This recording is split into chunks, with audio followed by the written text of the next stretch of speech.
Today we're exploring the question, what happens to people who never hear about Jesus? So, the Bible makes it clear that Jesus is the only way that we can be reconciled with God. Jesus himself said, "I am the way and the truth and the life. No one comes to the Father except through me." And the Apostle Peter repeats this in the book of Acts, saying, "Salvation is found in no one else, for there is no other name under heaven given to mankind by which we must be saved."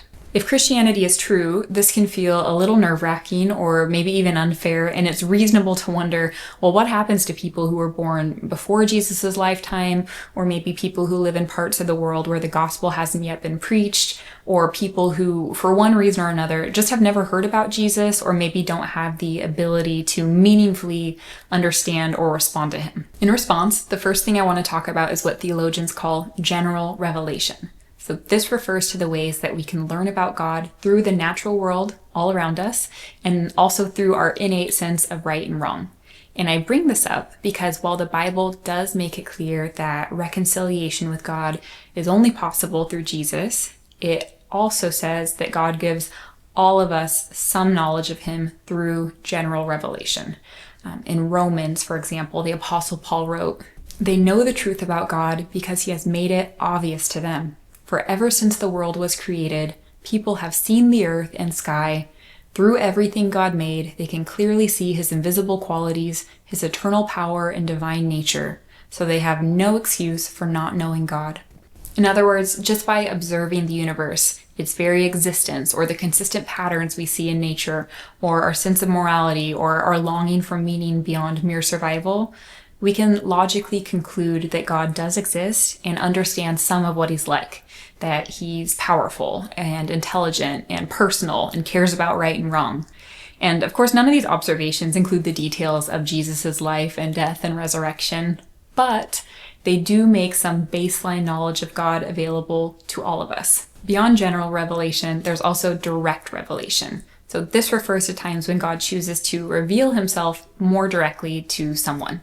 And this could include things like God revealing himself to someone through visions or dreams or angelic messages, or even just encounters with others who tell us about God. For example, in the Bible, God spoke audibly to people like Job and Solomon. He revealed things through visions to people like Daniel and Paul, or through dreams to people like Jacob or an Egyptian pharaoh. And he also sent an angel to people like Balaam and Mary. And those are just a few examples. And I don't know if you noticed, but I think something interesting is that several of those examples involve God communicating directly with people who were not followers of him. Some, like Paul, chose to follow God after those experiences, but others like Balaam and the Pharaoh did not. But there's one more example I want to share. So in the New Testament, there's a man named Cornelius. And Cornelius wasn't Jewish. He hadn't heard about Jesus, but the Bible describes him as someone who genuinely wanted to know God. And in response, God gave both Cornelius and the Apostle Peter visions. And in Peter's vision, God told him to go to Cornelius and explain the message about Jesus to Cornelius and his family. And so, in other words, when Cornelius was sincerely seeking God, even though he didn't yet know about Jesus in particular, God made sure that the opportunity to hear about him was available to him. And my point with saying all of this is that God is not limited in how he can reach us. He is fully capable of reaching anyone. And as I mentioned last week, God assures us that if we are earnestly seeking him, we will find him. As he put it in the book of Jeremiah, "You will seek me and find me when you seek me with all your heart." So keeping all of that in mind, the Bible suggests that while each of us is accountable for how we respond to God, God holds us responsible in proportion to what we know. So Jesus said, "When someone has been given much, much will be required in return. And when someone has been entrusted with much, even more will be required." The Bible is suggesting that God doesn't hold people accountable for rejecting information that they had no way of knowing. And C.S. Lewis makes a similar point in his book Mere Christianity, which I'll link to in the video description. But he explained, and talking about something a little different, but he explained that when we judge people, we're looking at their outside actions. But God sees more. He knows our raw material that each one of us started with, our personality and our body, and then the circumstances that shaped our lives. and he judges us based on what we do with that. So here's how Lewis puts it more eloquently than me. We see only the result which a man's choices make out of his raw material, but God does not judge him on the raw material at all, but on what he has done with it. Most of the man's psychological makeup is probably due to his body. When his body dies, all that will fall off him, and the real central man, the thing that chose, that made the best or the worst out of this raw material, will stand naked. All sorts of nice things which we thought our own, but which were really due to a good digestion, will fall off some of us. All sorts of nasty things which were due to complexes or bad health will fall off others. We shall then, for the first time, see everyone as he really was. There will be surprises. Another thing worth raising during this conversation is that I do think we see hints from the Bible that some people end up reconciled to God even if they didn't have full knowledge of him during their lifetimes. We know, for example, that Old Testament figures like Abraham and Moses and Enoch and David, they had close relationships with God, even though they lived before Jesus' lifetime. So they couldn't have known the full story of who he was and what he was going to do. Another thing I think is important to mention is there's a moment in scripture where King David's infant son had just died, and David says, "I will go to him, but he will not return to me."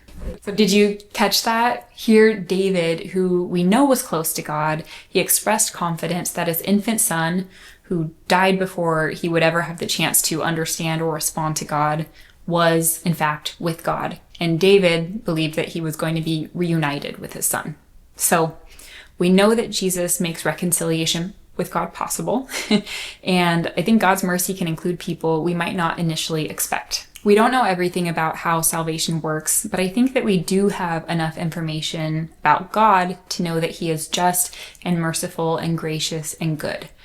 Abraham recognized this in Genesis when talking to God. He said, "Far be it from you to do such a thing, to kill the righteous with the wicked, treating the righteous and the wicked alike. Far be it from you. Will not the judge of all the earth do right?" And that was rhetorical. So I think we can have the same confidence. We don't know exactly how all of this works, but we do know that God will do what is right. Or as Os Guinness puts it, what God is doing may be a mystery, but who God is not. And that can give us confidence. It can be more comfortable to keep this just a theoretical question, thinking about people in distant lands or in distant times in history. But if this is true, eternity hangs in the balance, and it's a question worth considering for each of us. So if you're watching this video, you have heard about Jesus, and so what are you going to do with that information? Are you going to ignore it or dismiss it without really looking into it? Or will you take the time to seriously consider whether or not it might be true? Because remember, to whom much is given, much is expected. So with that in mind, in the comments, I'm curious, do you trust God to judge people fairly? Why or why not? And does the idea that God can reach people in unexpected ways affect how you think about people who haven't heard the gospel yet? And then, based on the world around us, what do you think we can know about God just from nature? Feel free to answer one, none, or all of these questions in the comments. And of course, if you have any other questions about this topic or other topics related to Christianity, you can put those in the comments too. And I'll do my best to respond there or in a future video. And if you would like to see more content like this, you can click the subscribe button just below the video, and then I'll see you next week. Thank you.